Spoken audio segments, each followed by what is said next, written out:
Right విశాఖలో cricket betting కీలక మలుపు తిరిగింది. ప్రధాన నిందితుడిగా ఉన్న ఎస్కే జిలానీని సైబర్ పోలీసులు గోవాలో అరెస్ట్ చేశారు.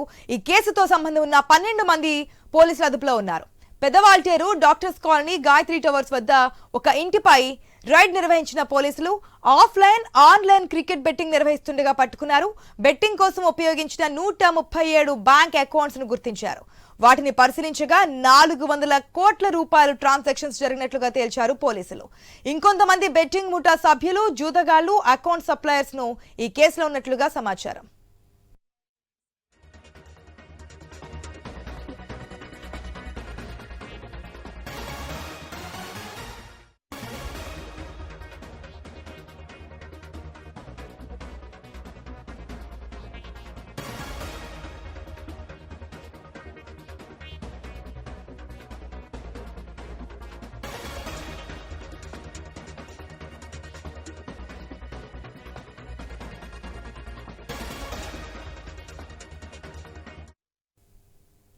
విశాఖలో క్రికెట్ బెట్టింగ్ కీలక మలుపు తిరిగింది. ప్రధాన నిందితుడిగా ఉన్న ఎస్కే జిలానీని సైబర్ పోలీసులు గోవాలో అరెస్ట్ చేశారు.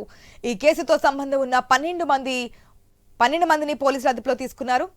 పెదవాల్టేరు డాక్టర్స్ కాలనీ గాయత్రి టవర్స్ వద్ద ఒక ఇంటిపై రైడ్ నిర్వహించిన పోలీసులు ఆఫ్లైన్ ఆన్లైన్ క్రికెట్ బెట్టింగ్ నిర్వహిస్తుండగా పట్టుకున్నారు. బెట్టింగ్ కోసం ఉపయోగించిన 137 బ్యాంక్ అకౌంట్స్ ను గుర్తించారు. వాటిని పరిశీలించగా 400 కోట్ల రూపాయలు ట్రాన్సాక్షన్స్ జరిగినట్లుగా తేల్చారు పోలీసులు. ఇంకొంతమంది బెట్టింగ్ ముఠా సభ్యులు, జూదగాలు, అకౌంట్ సప్లయర్స్ ఈ కేసులో ఉన్నట్లుగా సమాచారం.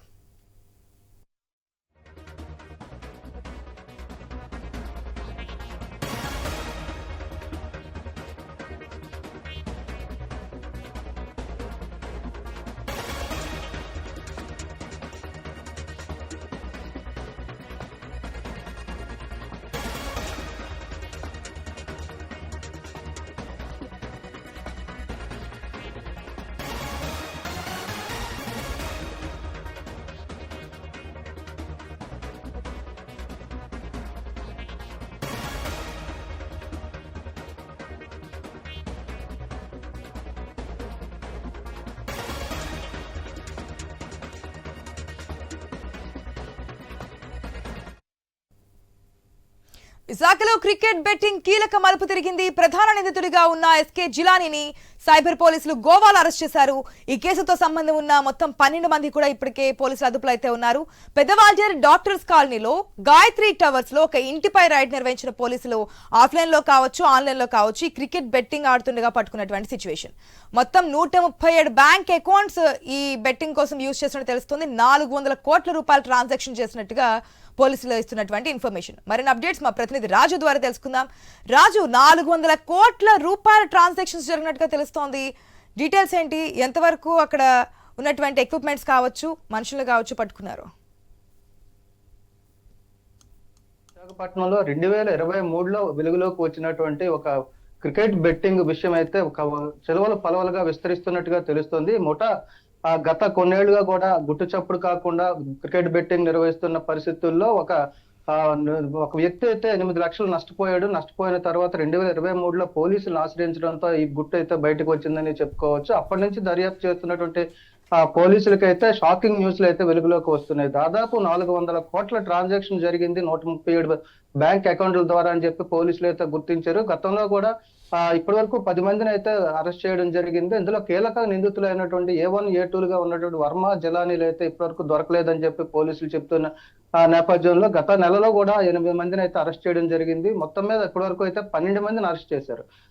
ఈ నెల 2వ తారీఖున A1 గా ఉన్నటువంటి వర్మను అయితే అరెస్ట్ చేసి తీసుకొచ్చిన తర్వాత అతని నుంచి సేకరించినటువంటి వివరాల ఆధారంగా కూడా దర్యాప్తు చేసినటువంటి పోలీసులు తాజాగా ఈ రోజు గోవాలో దాక్కున్నటువంటి A2 నిందితుడు జిలానీని అయితే పట్టుకున్నట్టుగా వెల్లడించారు.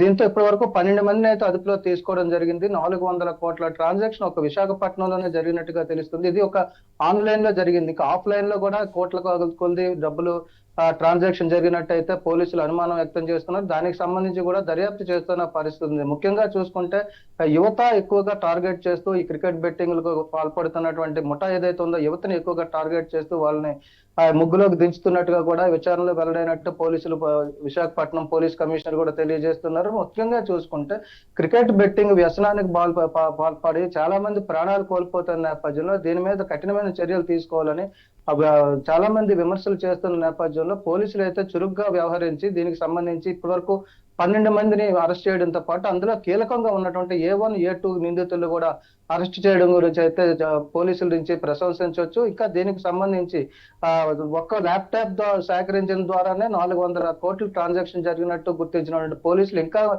చాలా విషయాలు వెలుగులోకి తీసుకురావాల్సిన అవసరం ఉంది. దీనికి సంబంధించి కూడా పూర్తిగా దర్యాప్తు చేస్తున్నాం అని చెప్పి సైబర్ పోలీసులు, అదేవిధంగా టాస్క్ ఫోర్స్ పోలీసులు సంయుక్తంగా దీనికోసం పనిచేస్తున్నట్టు పోలీస్ కమిషనర్ శంకరబ్రత్ బాగ్జీ తెలియజేస్తున్నారు.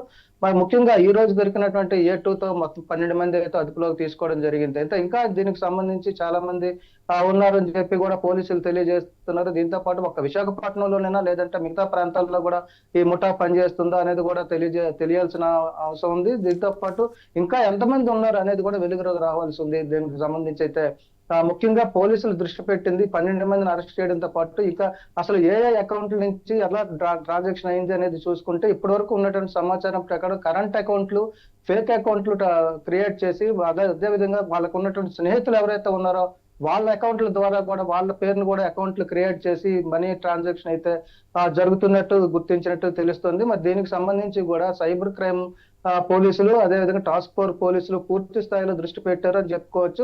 భవిష్యత్తులో కూడా ఎవరైనా క్రికెట్ బెట్టింగ్ కి పాల్పడితే వాళ్ళ మీద కఠినమైన చర్యలు తీసుకుంటారని చెప్పి కూడా పోలీస్ కమిషనర్ హెచ్చరికలు జారీ చేస్తున్నారు. దీని మీద ప్రజలు కూడా ఒక అవగాహన చేసుకొని దీనివల్ల ఎలా నష్టపోతున్నారు, ప్రాణాలు పోతున్నాయి అది కూడా తెలుసుకొని అప్పుల పాలైపోయి ఆత్మహత్యలు కూడా పాల్పడుతున్న సంఘటనలు కూడా వెలుగులోకి వస్తున్న నేపథ్యంలో క్రికెట్ బెట్టింగ్ మీద ప్రతి ఒక్కరు కూడా అప్రమత్తంగా ఉండాలని చెప్పి కూడా పోలీసులు ప్రజలు కూడా కోరుతున్న పరిస్థితి కనిపిస్తుంది. ఇప్పటి వరకు ఉన్నటువంటి ఏదైతే నిందితులు పట్టుకున్నారో వాళ్ళందరినీ కూడా రిమాండ్ కి పంపించినట్టు పోలీస్ కమిషనర్ తెలియజేస్తున్నారు. ఆశ.